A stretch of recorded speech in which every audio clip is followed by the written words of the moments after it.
right, to give him a lot of space to move. When you play man-to-man, it's going to be hard to press him because they can get off press. The other part is this.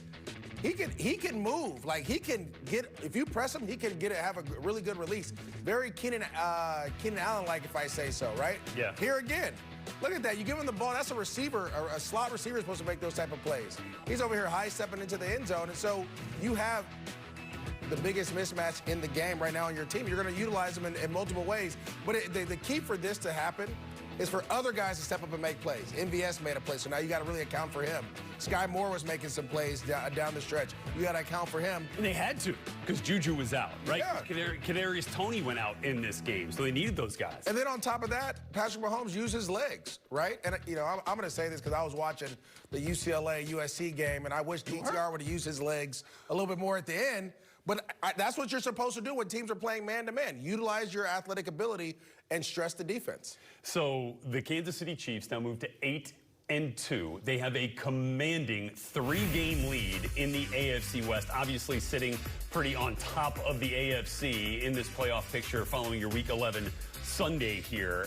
3-game lead. They're 3-0 in the division. It certainly feels like the AFC is going to once again, even though some of the pieces and some of the faces have changed, the AFC is going to run through KC again. Look, losing Tyreek Hill was a big loss, but when you have Patrick Mahomes, you have Eric Bieniemy, Andy Reid, Travis Kelce, they're able to kind of build an offense around that. And then the pieces, the other guys around it, if it was Isaiah Pacheco rushing for 100 yards, if it was, you know, Juju Smith-Schuster with his big-time catches, if it was Sky Moore stepping up, who hasn't played a lot all year, right? MVS being a huge sign. Other guys, other tight ends stepping up and making plays, they're able to adjust. And it's all because 15 makes the right read more than most. Yeah. Right? I can't say all the time, but more than most, he's going to get the ball to the right person. Again, look at this.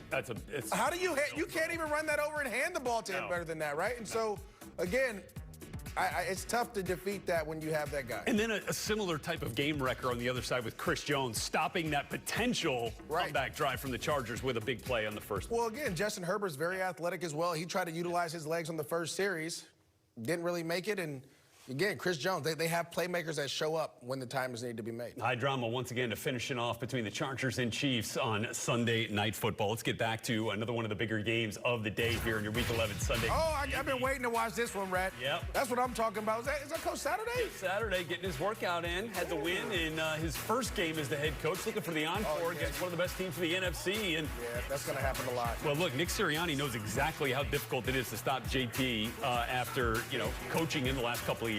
He was part of building this thing. Yeah. Look at him. Let's get in there. The Fighting Jeff Saturdays. Let's get it. 10 plays, 75 yards. Right. Jump to the fourth quarter, though. First opening drive touchdown for the Colts this season. Oh, no, he didn't. Yeah, things were a little shaky for the Eagles offense, but Jalen Hurts starting to get it right here, eating up some of that grass in front of him, getting all the way down to the 22-yard line on that scramble right there. Talked about running quarterbacks. He runs. One of the best, certainly. And Hurts then on the money strike to Quez Watkins. What a throw. Okay, get it up and down. Yeah, get some oxygen. Yeah, we're going to need you to come back. Do it again. Breath. Yeah, they would. 13-10 here. Open A.J. Brown on the reception, but check out. Oh, no! Zaire Franklin. That's what they do. Gus Bradley is always about the ball. You go in and you try to get that ball out as much as possible. Recovered by Eric Johnson. Colts in business. But after the turnover, check out Matt Ryan on 3rd and goal. Oh, we're going the wrong way now, MJD. Hassan Reddick with the sack. Loss of 14. Now, did the officials miss a face mask? Well, he poked him in the eye. Yes, they did. In the eye. And that's what Matt's saying here. What are we going to do? Colts back to the 19, have to settle for a field goal. Next possession, Eagles now down 6. Here's Jalen trying to make something happen. Just going to launch it up for Miles Sanders. But Zaire Franklin, who was the hero on the A.J. Brown play, now gets the flag in a huge 39-yard PI penalty. So later in this drive, 4th and 2. You know that he squats 600 pounds? I'd heard. You know he's like a running back there? Yes. Okay, I just want to make sure.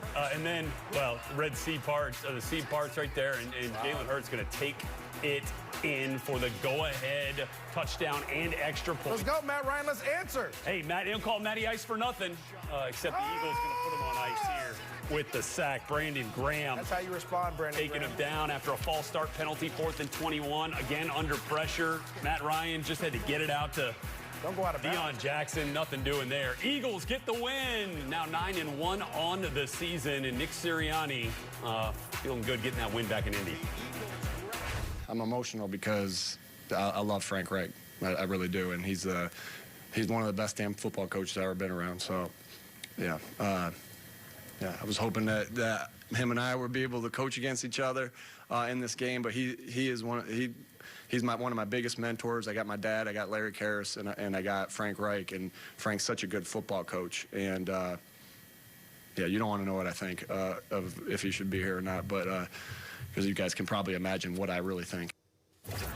Oh, really? Yeah. Tell them how you really feel, Coach.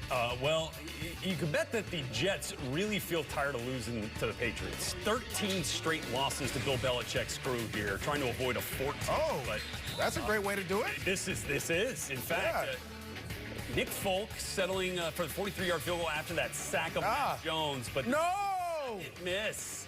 Yeah, second miss of the day. He never missed against the Jets until today. There's two of them. Bad juju going on around there. 3-3 game until the very end. Zach Wilson struggles in this game for this Jets offense. He was certainly a part of it. Way off the mark intended for Elijah Moore. Simple pitch and catch over the head of Braxton Berrios. Yes, there was some wind there in Foxborough, but that decision, not a good one. Nearly picked off. Looking again for Mims late. And here on a 3rd and 1 with 30 seconds. 3rd and 1? This is what we do? Just go get the first down. Couldn't do it. Michael Carter gets... Whoa. 3rd and 1, we go empty and throw the ball? Okay, Coach. But just a couple of seconds left in the game. They're trying to get down there. Couldn't. Now time for your play of the day, presented by Geico. And, well... We only showed this play for a big player or boo-boo. Yeah, and here you go. Punting. You know you always got to make that first one miss, right? As the punt returner? Well, it seems like he outkicked his coverage here. Yep. Oh, no, they didn't. I know they didn't let him get down the sideline. Yes, they did. And he got back to the numbers? Yes, they did. Oh, no. Check out maybe block in the back here, but no. NFL officiating says he was approached from the side, not a block in the back. And so, Marcus Jones, 84 yards back for... Wow. To be the game winner for the Patriots. First punt return for a touchdown in the league this year. And it goes for a win. Patriots make it 14 in a row over the Jets. 6-4 now on the season. 10-3 is the final. Now, look at this second half numbers here. A lot of the single digits you're kind of used to, right? Sacks, punts. You know, that's a lot, but it's the single digits. That blue one? Yeah, that's the not same number my son wears in his football team. That's the fewest by any team in the second half this season in terms of total yards. And, well, Robert Saleh not loving the effort. Second half, especially the offense, 7 possessions, only 2 total yards. Yeah, it was dog. Did you ever consider Mike White at all? No. If this, though, continues, Robert, I mean, if Zach continues to struggle, do you have to go to Mike? No, that's the furthest thing on my mind. I've told you guys before, Zach's our quarterback, and we've got to find ways to help him get better. As an offense, though, I mean, when you guys are only able to score 3 points, the defense only lets up 3 points. I mean, do you feel like you let the defense down at all? No. No, I'm just sorry. We out here looking sorry, man, and we know that we're not sorry. So that's why it really hurts.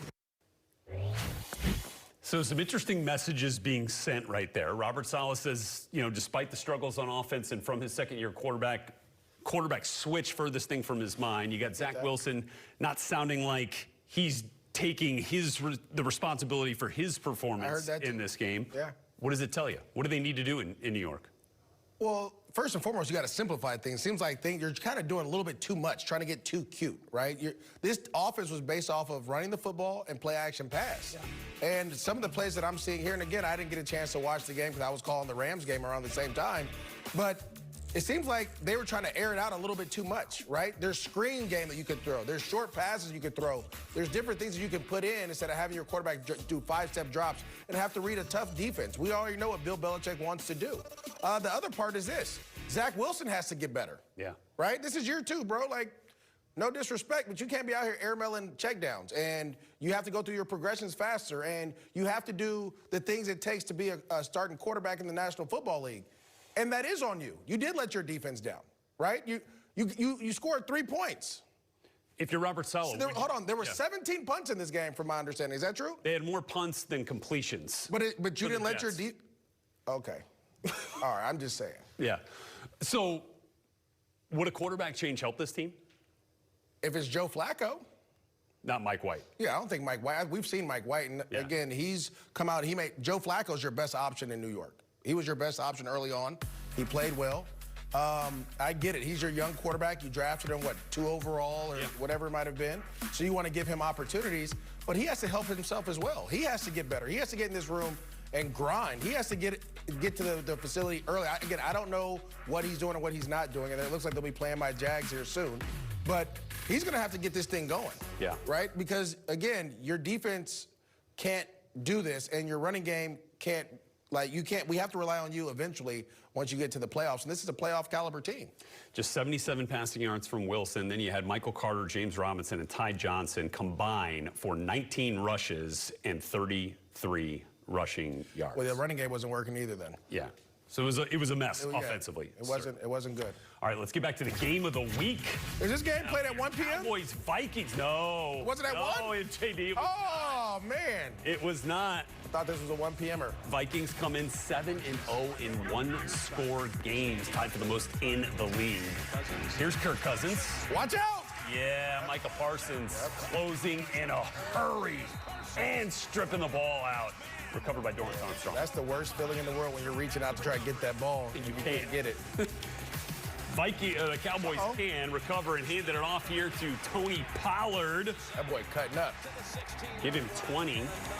By the way, Ezekiel Elliott did start this game. As he should have. He would finish this drive with a touchdown. Listen, the best 1-2 punch in the game. You get Zeke to get the tough yards. Pollard gets the explosive plays. You're good to go. Elliott's 5th of the year. Let's go to the second quarter. Cowboys up 13-3. Who are you throwing the ball to? Is that Zeke? Pass game. Oh, Pollard? Pollard to pass.